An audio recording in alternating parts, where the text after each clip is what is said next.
The air in the apartment was thin, smelling faintly of burnt toast and the sterile, metallic tang of hospital laundry. Scrubs and a jacket Leo had dropped onto the hamper before collapsing into sleep barely 3 hours earlier. The scent lingered like a reminder that even rest for him was provisional. It was 5:15 a.m. Outside the sixth-floor window, the city lay suspended in a bruised, indifferent purple. Streetlights hummed. Somewhere below, a delivery truck groaned awake. Dawn had not yet committed to being morning. Leo Vance didn't need an alarm. His body rose on instinct, calibrated to the precise moment Maisie's tiny, slippered feet touched the hardwood floor down the hall. The sound was soft, barely audible, but to him it was seismic. It meant the day had begun, whether he was ready or not. He swung his legs off the bed, joints protesting quietly. 34 years old, and already his bones carried the permanent echo of fluorescent light and compressed time. The Metropolitan General Emergency Department had a way of aging people faster than calendars ever could. The lines around his eyes were deeper than they had any right to be.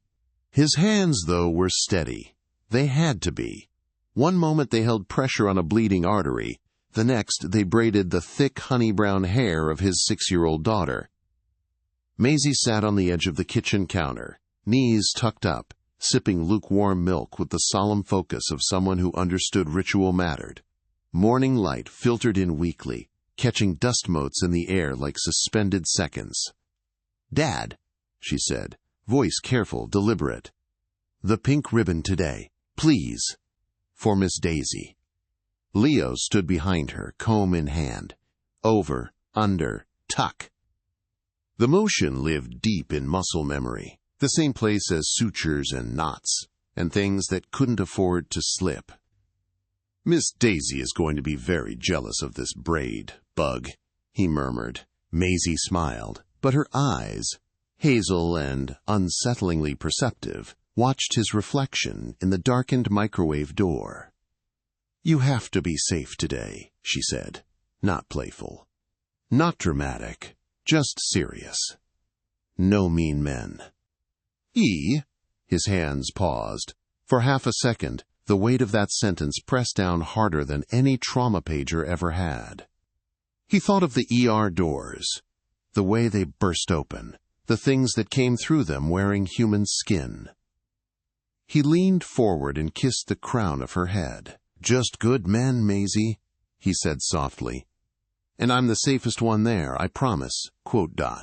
He finished the braid, tying the bright pink satin bow with a surgeon's knot. Tight, clean, final. He'd learned long ago that if something was going to hold, it had to be tied properly the first time. He kissed her again, longer now, like he was banking the moment against future need. He glanced down at his scrubs, navy blue, slightly faded at the knees. He looked like any other overworked hospital doctor bracing for another impossible shift. No one could see the quiet armor underneath, the calculations, the contingency plans, the knowledge that he could not afford even one bad day. The drive to Northwood Elementary felt like navigating a fault line. Leo's awareness splintered in every direction at once, the ticking clock, the charting he hadn't finished, the knowledge that Maisie would spend the last hours of her afternoon in aftercare, waiting for him to claw his way back across the city. Dropping her off was always the hardest part. The smile he gave Miss Daisy was practiced, brittle around the edges. The gate clicked shut with a sound that always felt louder than it should have. Maisie hugged him fiercely, small arms locked tight. "I love you more than all the stars, Dad." He pressed his forehead to hers. "I love you more than all the air in the sky." Then she turned and went forward, backpack bouncing, pink ribbon bright against the gray morning. Leo stood there for a beat too long. Then he turned, alone, and walked back to the car. The solitary burden wasn't just the work, it was the knowledge that there was no redundancy in his life, no backup system. If he slipped, if he got hurt, if he broke, there was nothing beneath him but empty space. Metropolitan General loomed ahead, concrete and glass and waiting. As Leo pulled into the parking structure, the city finally decided to become morning, and the day began, exactly as it always did, with him holding everything together, hoping nothing would give way. By 9:40 a.m., Leo Vance had already lived a full day. The Metropolitan General Emergency Department moved with its usual brutal indifference. Gurneys rolled, voices rose and fell. Pain arrived without ceremony and left behind paperwork, bloodstains, and the faint smell of antiseptic that never quite masked fear. Leo stood at the triage station, signing off on a chart with precise, economical strokes. His body functioned on muscle memory now. This was the part of the day where thinking was dangerous. Thinking led to feeling, and feeling slowed the hands. He checked the clock out of habit. Maisie would be in reading circle. Miss Daisy would be smiling too brightly. The pink ribbon would still be holding. That thought steadied him. A trauma pager went silent. The unit exhaled, not relief, exactly, but the brief absence of incoming disaster. Leo stepped away from the desk and poured himself coffee from the scorched communal pot. It tasted burnt and thin, but it was warm, and that was enough. His phone vibrated in his pocket. Not the trauma pager, not the school. A different vibration, clean, neutral, unfamiliar. He frowned, pulled it out, and saw an email notification. From DoD Compliance. Subject: RE, Security Clearance Audit, Associated Personnel Review. The coffee cup stopped halfway to his mouth. The room did not tilt. Leo did not panic. Panic was loud and useless. What he felt instead was the quiet, cold certainty of diagnosis, the kind that arrived before lab results confirmed what the body already knew. He opened the email. It wasn't addressed to him directly. That, somehow, made it worse. The language was precise, stripped of emotion, written by someone who did this often and slept well afterward. A request for cooperation. A review of Associated Personnel. A detailed accounting of his relationship with Aurora Jenkins, including dates, locations, employment records, and known contacts. Then the sentence that tightened something deep in his chest. An in-person consultation is required to clarify unresolved discrepancies. And finally, the blade, sheathed in politeness. Failure to comply may result in review of your professional licensing and hospital privileges. Leo closed his eyes. 3 years. 3 years of living carefully, quietly, never saying her name out loud unless the apartment was empty, never explaining too much to Maisie, never asking questions that didn't have answers. He had hoped the system had forgotten. It hadn't. Aurora Jenkins. He had met her 7 years ago in Chicago, under fluorescent lights that never dimmed and sirens that never stopped. Mercy General. The inner-city meat grinder. The attendings called it half-joke, half-truth. Leo had been a senior resident then, competent enough to be dangerous, exhausted enough to be arrogant. He believed skill could outrun consequence. Aurora arrived quietly. New nurse. Soft-spoken. Scrubs a size too large, as if she was trying to vanish inside them. She startled easily, spilled nothing, asked few questions. The staff whispered. Too delicate, too nervous, not cut out for level 1 trauma. Leo had believed them. Until the night the system failed. A soldier came in, PTSD stripped raw, pain and memory colliding into violence. He tore through security like paper. Gurneys crashed. A resident backed into a crash cart, eyes wide with the terror of realizing he was not, in fact, invincible. And then Aurora moved. It wasn't fast. It was exact. She spoke in a cadence Leo didn't recognize at first. Language shaped by command, not comfort. She positioned herself at an angle that made no sense in nursing textbooks. She controlled the joint with terrifying efficiency. She ended the chaos without spectacle. When it was over, Aurora stood there adjusting a loose hair clip like she'd merely corrected a charting error. That was when Leo saw the scar. A thin, jagged line above her left ear, white and old, hidden beneath hair. A mark that did not belong to any civilian story. Later, in the silence that followed police lockdown and paperwork, Leo found her in a supply closet, back against the wall, rocking slightly, shaking, not from fear, from recoil. "They're going to ask questions," Leo said quietly. Aurora met his eyes. For the first time, the mask slipped. "I know," she said. Her voice was rough, stripped bare. "I broke cover. Quote, dot." She pulled a battered silver coin from her pocket and rubbed it between her fingers, grounding herself. "I needed quiet," she said. "I needed to disappear. They scrubbed me. New name, new file. They promised if I stayed out, I could be ordinary. Quote, dot." She looked at him then, pleading for a version of life she barely believed in. "I'm Aurora Jenkins," she said carefully. "Mediocre nurse. That's who I am now. Quote, dot." Leo hadn't believed the lie. But he had believed her. He protected her secret, deleted footage, asked no questions he couldn't carry. He fell in love with a woman who wanted to stop seeing corners. They married. Maisie was born. For 3 years they lived in a fragile, terrified peace. Then one morning, Aurora was gone. No struggle. No note. Just a neatly made bed and the faint smell of gunpowder clinging to the sheets. She took the silver coin. And one photograph of Maisie. The last message came from a burner phone. 4 words that rearranged Leo's life permanently. "They're circling. I'm gone." Leo opened his eyes.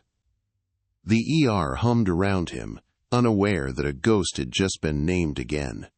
He folded his phone back into his pocket with deliberate calm and picked up his coffee. It had gone cold. He drank it anyway. Because some things, once resurfaced, did not care whether you were ready. And the system, he knew now, had started moving again. At 2:07 p.m., the automatic doors of Metropolitan General slid open and let sunlight spill into the waiting room like an accusation. It was the wrong kind of light, too clean, too deliberate, the kind that exposed rather than comforted. Leo felt it before he saw it. A disturbance in pattern. People who belonged in emergency rooms carried themselves a certain way. They moved too fast, or too slow. They smelled like fear, antiseptic, sweat, or resignation. Their eyes searched the room for permission to fall apart. The man standing at the triage desk did none of that. He was tall, impeccably dressed in a charcoal suit that looked tailored within an inch of its life. No wrinkles. No hesitation. He held himself with the quiet entitlement of someone used to walking through restricted doors without being questioned. He didn't belong here. Which meant he belonged here more than anyone else. Leo slowed his pace without consciously deciding to. Years of trauma work had trained his body to notice threats before his mind labeled them. The man was speaking softly to the charge nurse, his posture relaxed, almost polite. He nodded once, smiled briefly, professional, bloodless. Then he turned. His eyes found Leo instantly, locked. The look wasn't curious, it was confirmatory. As if Leo were a file that had finally matched a photograph. The man stepped forward and extended his hand.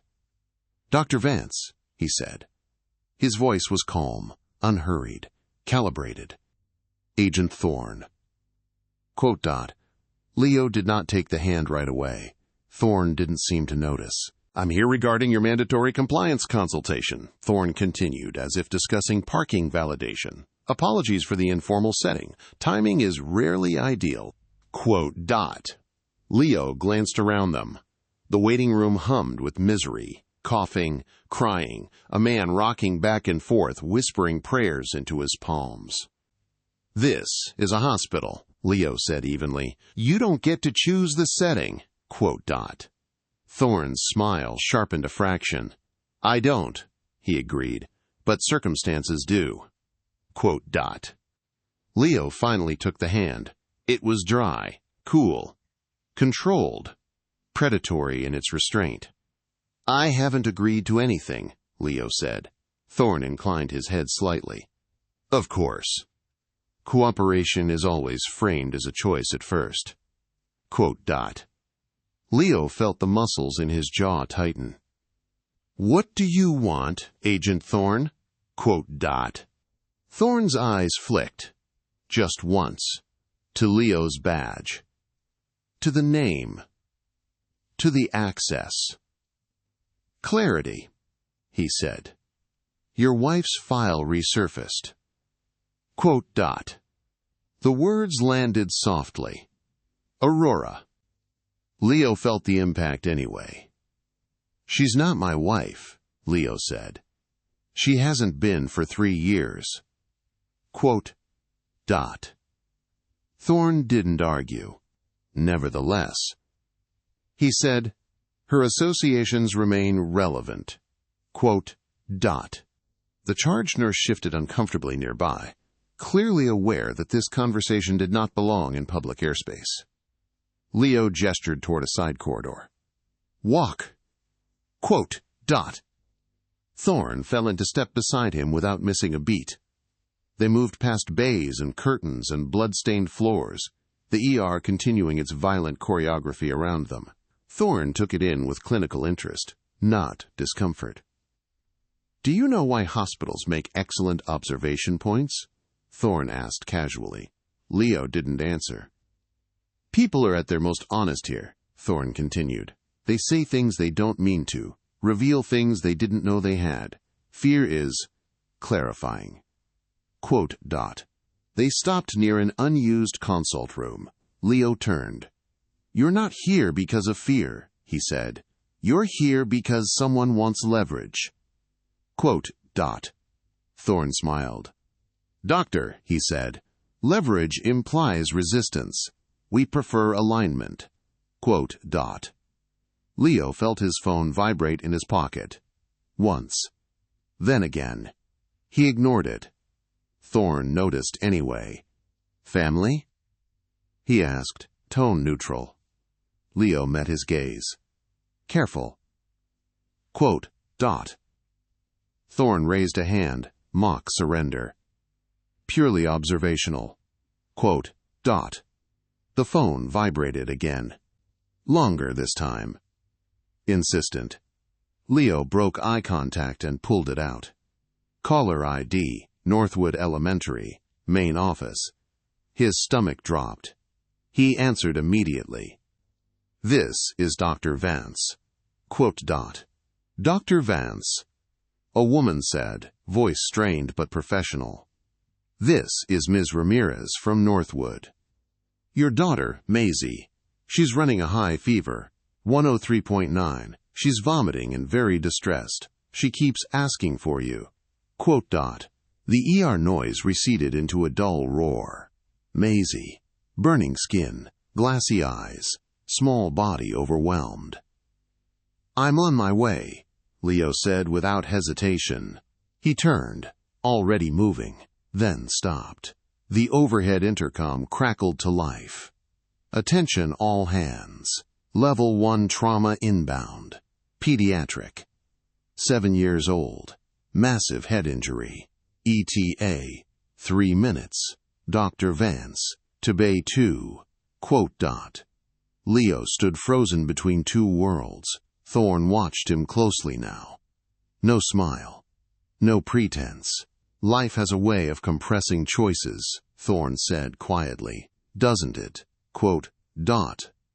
Leo closed his eyes for half a second. Maisie's face.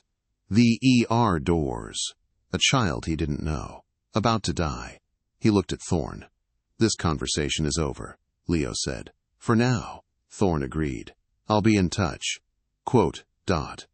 Leo didn't respond. He was already running. The doors to Bay 2 burst open like a verdict. A small body. Too small. The gurney wheels screamed against the polished floor as EMTs pushed through the curtains. Voices overlapping in a frantic braid of numbers and abbreviations. 7-year-old female, Fall from third-story stairwell. Unresponsive on scene. Brief seizure activity en route. Quote dot. Leo was already moving. The world narrowed the way it always did when seconds became currency. There was no room here for Aurora. No room for Agent Thorne. No room for the image of Maisie curled on a cot with fever-bright eyes. Only anatomy. Only damage. Airway? Leo said, voice sharp, grounded. I want suction ready. Get neuro on standby. Someone page CT, but don't move her until I say so. Quote dot. The child's hair was matted with blood, dark and sticky against her scalp. A shallow rise and fall of her chest told Leo everything he didn't want to know. He leaned in, eyes scanning, hands precise, pupils sluggish. G, C, S, low. Blood pressure, unstable. IV, access, now. Quote dot. A nurse missed the vein on the first try. The second attempt shook. Slow down, Leo snapped. Not cruel, just urgent. Breathe, then stick. Quote dot. The needle slid in clean. The monitor beeped, erratic and uneven, like a heart trying to remember its job. Somewhere, beyond the curtain, a woman was screaming a name. Leo didn't listen. He couldn't afford to. He placed his hands on the child's head, stabilizing the cervical spine with infinite care. Her skin was cool under his gloves, already slipping away from normal. She smelled faintly of soap and playground dust. The wrong smell. Prep for intubation, Leo ordered. I want airway control before swelling locks us out. Quote dot. As the team moved, Leo's phone buzzed again in his pocket. Northwood Elementary. He felt it like a second pulse, out of sync with his own. Ignore it, he told himself, just for now. The laryngoscope slid into place. The tube followed. Breath returned to the child's chest with mechanical obedience. Tubes in, the respiratory therapist confirmed. Good color change. Quote dot. Leo nodded. Secure it. Quote dot. He stepped back half a pace, and finally allowed himself to look at her face. She was small. Too small to be broken like this. The blood matting her hair made her look younger than 7, like a child pretending to be older for a school photo. Maisie's age. The thought pierced him so sharply his breath hitched. He shut it down immediately. You do not get to imagine your daughter here. You do the work. B. P dropping, someone said. Leo reacted instantly. Fluids wide open. Typo negative. Let's go. Quote dot. The bay erupted into controlled chaos. Orders flew. Blood flowed. The clock on the wall ticked too loudly. The child's heart rhythm faltered, then steadied, then faltered again. Stay with me, Leo muttered. Not to her, but to himself. Stay. Quote dot. He felt sweat gather at his temples beneath the harsh surgical lights. His shoulders burned with the strain of holding himself so tightly together. In his mind, Maisie's voice rose unbidden. Daddy. Leo pressed harder, faster, more precise. He would not let this child die because he was distracted. He would not let Maisie's fever steal this stranger's chance at breath. CT is ready, a nurse called. Leo shook his head. Not yet. She's not stable. Quote dot. The monitor spiked, then dipped. Arrhythmia, someone shouted. Leo didn't think. He moved, hands on sternum. Pressure, rhythm, count. 1, 2, 3. The cartilage gave slightly under his palms. He tasted copper in the air. And then, a flicker. A heartbeat trying to come back. Again, Leo said. Stay with me. Come on. Quote dot. The monitor steadied. Fragile but present. A collective breath filled the room. She's holding, someone whispered. Leo stepped back, chest heaving, vision tunneling. The adrenaline that had held him upright began to drain all at once, leaving behind a dangerous hollowness. "Prep transport," he said, voice hoarse. "CT now. Slow and controlled. Dot." As the gurney rolled toward the doors, Leo's hands began to shake. Not violently, just enough. Enough that Brenda noticed. She moved beside him without comment, grounding presence incarnate. "You did your job," she said quietly. Leo nodded, though his throat was tight. Outside the bay, the hospital noise rushed back in. The crying, the paging, the endless demand. His phone vibrated again. He didn't look at it. He couldn't. Because for the first time in years, Leo Vance felt something worse than fear. He felt the unmistakable crack of a system being asked to carry more than it could bear. And he knew, with the same certainty he used to read monitors, that something in his life was about to fail if he didn't choose soon. The hallway outside Bay 2 smelled like iodine and aftermath. Leo stood with his back against the cool tile, chest rising and falling too fast, the echo of the monitor's beeping still ringing in his ears. The child was alive, barely, precariously, but alive. CT would tell them more. Neuro would argue. Surgery would decide. For now, the immediate crisis was over. And the second one, the real one, was waiting in his pocket. His phone vibrated again. Leo looked down. Northwood Elementary, main office 3 missed calls. The screen lit his face in the dim corridor like an accusation. He answered before it could ring again. "Dr. Vance?" Ms. Ramirez's voice was tight now, stripped of professional calm.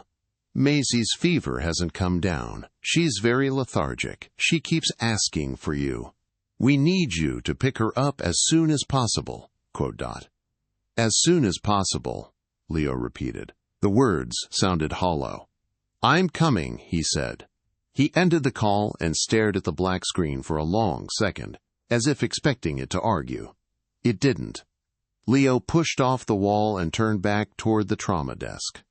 Brenda was charting, her posture rigid with the fatigue of someone who had already lived through too much of the day. "Brenda," Leo said. She looked up immediately. "I have to leave," he said. "No qualifiers, no apology." Brenda's pen paused mid-word. "For how long?" she asked carefully. "I don't know," Leo answered honestly. "But I have to go now." Brenda studied him, not as a nurse, not as a subordinate, but as a woman who had learned to read the difference between inconvenience and catastrophe. "This is about your daughter," she said. Leo nodded. "She's sick. High fever." Brenda exhaled slowly, eyes closing for half a second. "Dr. Chen is going to lose his mind." "I know." "You're the attending on this block. You walk out, it's noticed." "I know." "And administration." "I know," Leo said again, firmer now. "But I'm still going." Brenda leaned back against the counter, folding her arms. "This is one of those moments," she said quietly. "The ones you don't get to redo." Leo met her gaze. "I already know what happens if I stay." Brenda searched his face, then nodded once. "I'll cover as long as I can," she said. "Go." Leo didn't wait for her to change her mind. He stripped off his gloves, tossed them into the biohazard bin, and walked, then jogged, toward the locker room. His hands shook as he changed, not from fear, but from the release of holding himself together for too long. As he stepped back into the ER hallway, someone called his name. "Dr. Vance." Agent Thorne stood near the main doors, immaculate as ever, as if the chaos parted politely around him. Leo stopped. Thorne's eyes flicked to Leo's street clothes. Calculating. "Leaving?" Thorne asked mildly. "Yes," Leo said. Thorne tilted his head. "We weren't finished." Leo stepped closer, lowering his voice. "My daughter is sick," he said. "If you want to talk, you'll wait." Thorne smiled faintly. "Of course. Family emergencies happen." His gaze sharpened. "Just remember," Thorne added, "people who walk away from their posts often discover how quickly systems stop protecting them." Leo held a stare. "Then this system will have to learn how little that scares me." Thorne's smile thinned. Leo turned and walked out. The automatic door slid open, releasing him into late afternoon light that felt too bright, too normal for what he'd just done. The drive to Northwood Elementary blurred into a tunnel of red lights and clenched teeth. Leo drove with the same focus he used in trauma, anticipating movements, cutting angles, refusing hesitation. When he skidded into the school parking lot, his hands were still shaking. Inside, the nurse's office smelled faintly of disinfectant and crayons. Maisie lay on the cot, cheeks flushed, hair damp with sweat. Her eyes fluttered open when the door creaked. "Daddy," she whispered. The sound of it cracked something deep in Leo's chest. He crossed the room in 2 strides and lifted her carefully, cradling her against him like fragile evidence. "I'm here," he said, voice breaking despite himself. "I've got you." Maisie's small hand fisted in his shirt. "You took a long time," she murmured, already drifting. "I know," Leo said softly. "I'm sorry." He signed the release forms with unsteady hands, nodded his thanks to the nurse, and carried Maisie out into the cooling afternoon. Outside, the city moved on, cars honking, people laughing, nothing aware of the choice that had just been made. Leo buckled Maisie into her seat, pressing a cool cloth to her forehead. As he closed the car door, his phone buzzed again. This time, it wasn't the school. It was Metropolitan General. Caller ID, Dr. Chen. Leo stared at the screen. Then he silenced it. He rested his forehead against the car door for one long breath, feeling the weight of consequence settle onto his shoulders. He had chosen. Not the patient, not the system, not the shadow named Aurora. He had chosen the small, burning life in the back seat. And whatever came next, disciplinary hearings, Agent Thorne, the unraveling of everything he had built, Leo Vance would face it knowing this. For once, when his daughter needed him most, he did not disappear. The hospital did not sleep. It only changed its tone. At 7:18 p.m., Metropolitan General glowed the way all large institutions did after sunset. Floors scrubbed clean. Lights softened just enough to suggest mercy, the machinery of care humming on a lower, more deliberate frequency. This was the hour when paperwork became verdict. Leo Vance returned through the staff entrance, carrying his daughter's backpack. Maisie slept in the car with a fever-dulled obedience, wrapped in a blanket he'd grabbed from the apartment. He had left her with a neighbor, an elderly woman with a television permanently tuned to old game shows, after promising he'd be back before midnight. Promises were currency he was burning through quickly. The security guard nodded as Leo passed. No warmth, no suspicion. Just a neutral acknowledgement that felt, suddenly, provisional. In the locker room, Leo changed slowly. Each motion was deliberate, as if speed might be mistaken for evasion. He hung his jacket, checked his badge, straightened his collar. The overhead speaker crackled. "Dr. Vance to administration. Conference room C." No urgency, no explanation.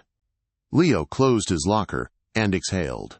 Conference room C sat at the end of a quiet corridor that smelled faintly of lemon cleaner and money. The glass walls were frosted. Privacy without secrecy. Inside, 3 people waited. Dr. Chen stood near the window, arms crossed, jaw set in something between disappointment and anger. Across the table sat a woman Leo didn't recognize. Mid-40s, sharp eyes, hair pulled back with administrative severity.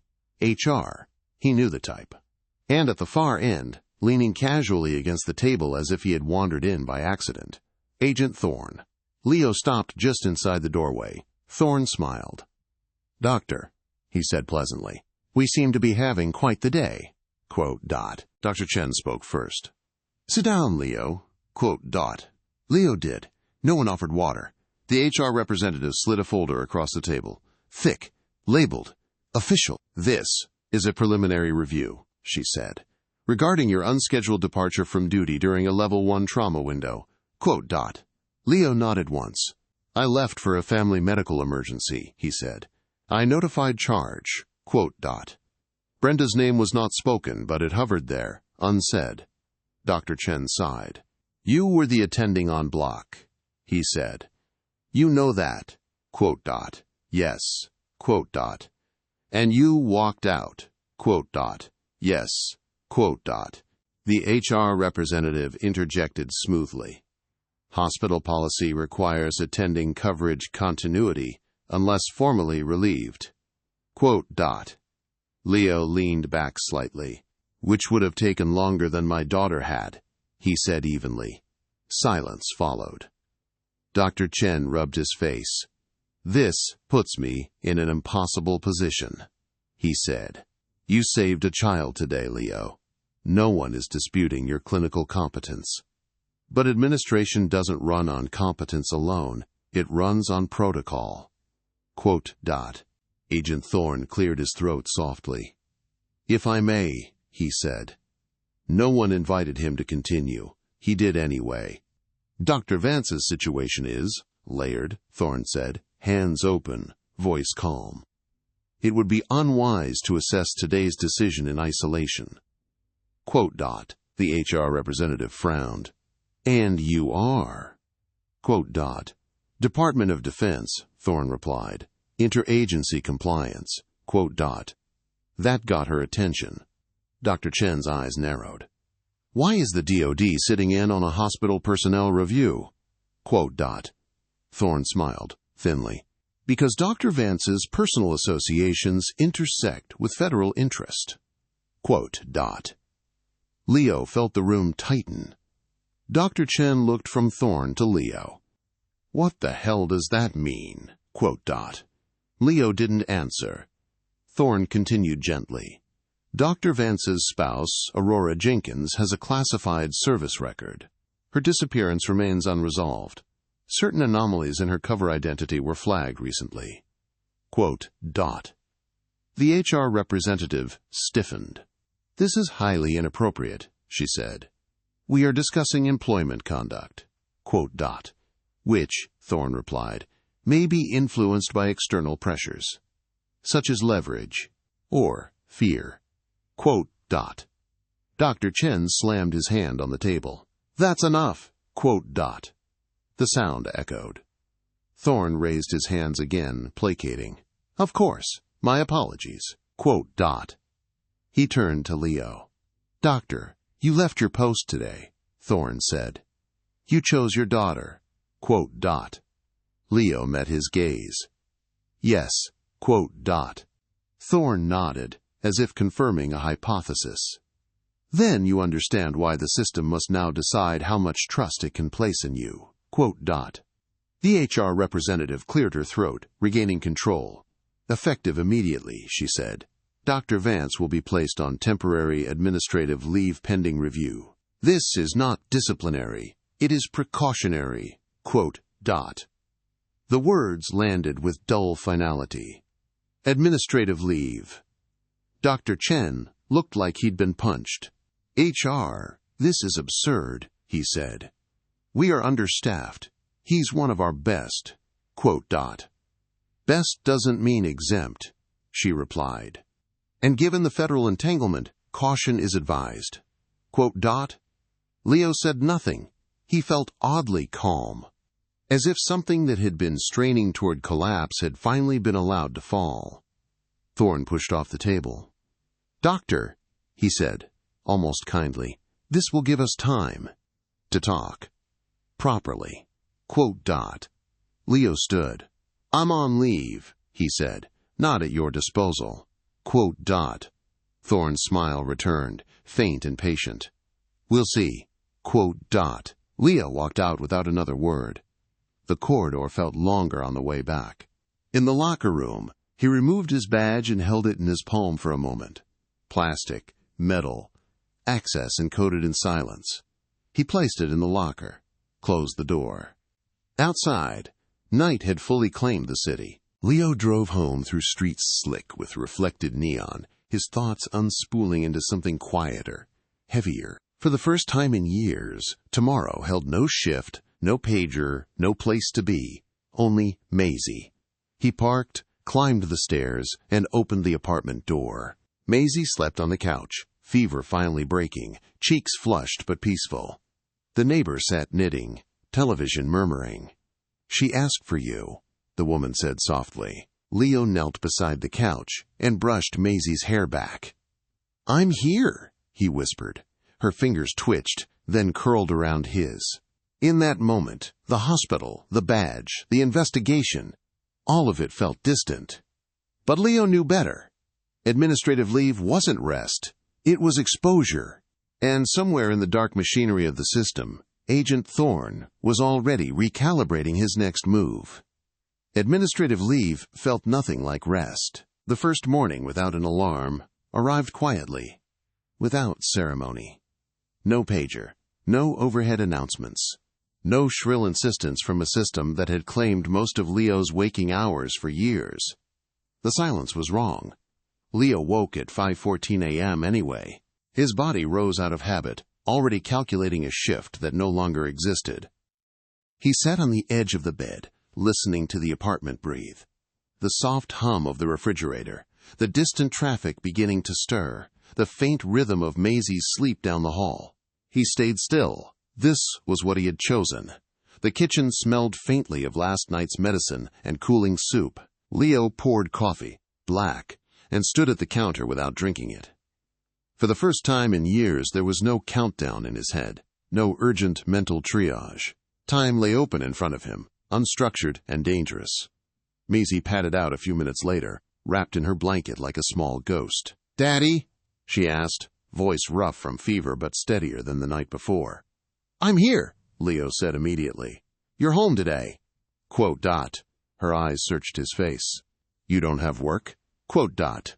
Leo hesitated, just long enough for the truth to matter. "Not today," he said. "I get to stay." Quote dot. That was all she needed. Maisie climbed onto the couch and curled against him, warm and real. Leo felt the residual heat of illness under his palm and the steady reassurance of breath returning to normal. He watched cartoons with the sound turned low, more aware of her presence than the screen. For a while, the world held. Then the mail arrived. The slot clattered once. Twice. Leo didn't move immediately. He'd learned over the years that bad news often arrived quietly, disguised as routine. When he finally retrieved the envelopes, most were expected. Utilities, insurance, a hospital benefits notice already rendered meaningless. One envelope did not belong. No return address, heavy paper, government stock. His stomach tightened. He opened it carefully. Inside was a single sheet. No letterhead, no greeting, just coordinates, a date, and a time, 3 nights from now. At the bottom, 4 typed words. She was here. Leo stared at the page. The handwriting wasn't Aurora's, but the message was unmistakable. He folded the paper once, then again, and slid it into his pocket just as Maisie shifted against him. "What's that?" she asked drowsily. "Nothing important," Leo said gently, smoothing her hair. "Just grown-up mail." Quote dot. Maisie yawned and closed her eyes again. Leo didn't move. Aurora hadn't contacted him in 3 years. Not directly, not indirectly, not like this. She was here. The implication was sharp and immediate. Not gone, not erased. Watching. Leo spent the rest of the day in a strange, suspended calm. He made grilled cheese, checked Maisie's temperature, answered a voicemail from HR he didn't return, let the phone buzz when an unknown number called twice. By late afternoon, Maisie was sitting upright again, coloring with ferocious concentration. "Daddy," she said suddenly, not looking up. "Mommy used to like yellow, right?" Quote dot. Leo's chest tightened. "Yes," he said carefully. "She did." Quote dot. Maisie nodded, as if confirming a hypothesis. I remember. Quote, dot. He didn't correct her. Memory was allowed to be imperfect. It was still real. That night, after Maisie fell asleep, really asleep this time, Leo retrieved the folded paper from his pocket and studied it again. The coordinates were local. Too local. A place he knew. The old pedestrian bridge near Lake Union. Decommissioned. Closed after a structural assessment deemed it, quote, non-essential, quote, dot. Aurora always liked places the city forgot. Leo stood at the window, city lights blinking like indifferent stars, and felt something old and sharp stir beneath the fatigue. Not fear. Readiness. Administrative leave had stripped him of his badge, his authority, his armor, but it had also removed his leash. His phone vibrated softly in his hand. A message. This time. Unknown number. No greeting. Just a photograph. The image was grainy, taken from a distance. A small figure on a playground. Pink jacket. Unicorn backpack. Maisie. The next message followed immediately. We need to talk. Come alone. Leo closed his eyes. The silence he had mistaken for peace revealed itself for what it truly was. The space before impact. He set the phone down gently, as if sudden movement might break something. Then he went to Maisie's room and stood in the doorway, watching her sleep. Hair fanned across the pillow, face peaceful, unaware that the world had begun circling again. I won't disappear, he whispered, more promise than prayer. Whatever Aurora had left behind, whatever the system was waking up, Leo Vance understood one thing with absolute clarity now. The solitary burden was no longer solitary, and the next choice would not be his alone. The bridge was closed, not barricaded, just abandoned. That was always how Aurora liked it. No signs, screaming, "Do not enter," no flashing warnings, just a chain pulled loose at one end, and a city that had quietly agreed to look the other way. Leo parked 3 blocks down and walked the rest. It was late, past the hour when joggers thinned out and the lake went dark enough to hold secrets. Wind skimmed the water and carried the smell of algae and cold iron. The bridge rose ahead of him, a thin spine of concrete and rust, stretching over nothing that mattered to zoning committees anymore. Non-essential. Leo checked his phone. No new messages, no directions beyond the coordinates. That, too, was familiar. Aurora never gave more than necessary. Excess information was a liability. He stepped onto the bridge. The boards groaned under his weight, a low, complaining sound that echoed into the water below. Leo moved slowly, deliberately. Hands visible. Breath measured. He wasn't here to win anything. Halfway across he stopped. "Show yourself," he said into the wind. Not loud, just certain. Silence answered. Then, from the shadow near the far support, a figure detached itself from the dark. Not Aurora. A woman, mid-30s, hair pulled back tight, dressed for movement rather than warmth. She didn't approach. She didn't reach for anything. She simply stood where Leo could see her clearly. "Dr. Vance," she said. "You came alone." Quote dot. "Yes." Quote dot. She nodded once as if ticking a box. "My name doesn't matter," she continued. "Aurora isn't coming." Quote dot. Leo felt the words land, dull and heavy. "I didn't expect her to," he said. The woman studied him. "She didn't expect you to come." Quote dot. "Then she doesn't know me," Leo replied. That earned the faintest hint of a smile. "She knows you," the woman said. "That's why she stayed away." Quote dot. The wind picked up, rattling something loose beneath the bridge. Leo stepped closer, stopping at a respectful distance. "Why now?" he asked. 3 years of silence. And then this. Quote dot. The woman glanced toward the city lights, distant and careless. "Because the system shifted," she said. "Files moved. Oversight changed hands. Someone decided to audit ghosts. Agent Thorne, Leo said. Her eyes flicked back to him. Yes. Leo exhaled slowly. He sent me a picture of my daughter. The woman's jaw tightened, just slightly. That wasn't Aurora, she said. That was leverage. Same difference. No, the woman corrected. Aurora doesn't use children. Leo held her gaze.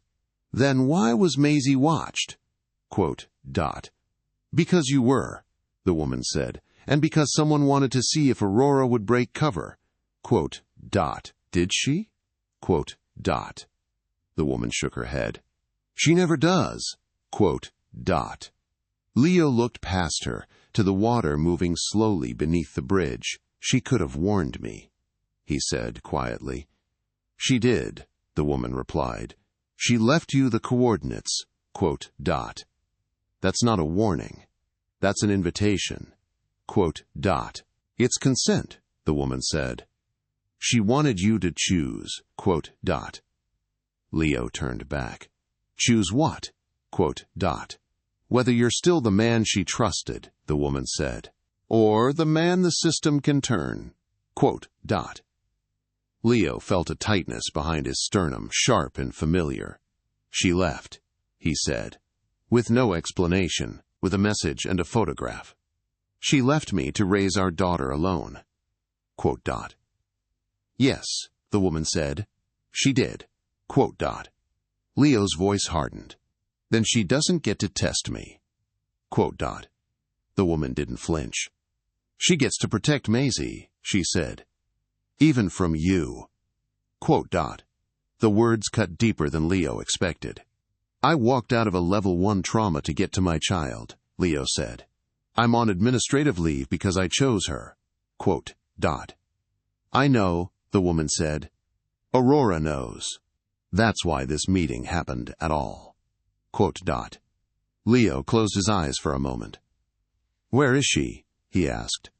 Safe, the woman said. For now. Is she watching us? No, she replied. She never watches directly. That's how you get followed. Leo nodded once. That tracked. What does she want? He asked. The woman reached into her jacket and withdrew a small object, holding it out between them. A battered silver coin. The same one. Leo didn't take it. She wants you to remember, the woman said. What this means. Leo swallowed. Tell her, he said, that Maisie is sick, that Thorne knows her face, that whatever game is being played, it's already crossed a line. The woman hesitated, then nodded. I will. And tell her this, Leo added, voice steady. I won't disappear. Not for the system, not for her, not ever. The woman studied him for a long second, then stepped back into the shadow. She always said you were stubborn, she said. That's why she loved you. And left me, Leo replied. Silence. When the wind shifted again, the bridge was empty. Leo stood there for a while after, listening to the city, the water, the quiet weight of choices made years ago still unfolding. When he finally turned back, his phone buzzed once. A message. Unknown number. No photo this time. Just text. Then prepare. Because the system doesn't stop once it starts circling. Leo pocketed the phone and walked back toward the city. Toward home. Toward Maisie. Whatever came next. Thorne. The audit. Aurora's shadow. One truth had hardened into something unbreakable inside him. He was done being managed. And the bridge the city forgot would not be the last place the past tried to meet the present.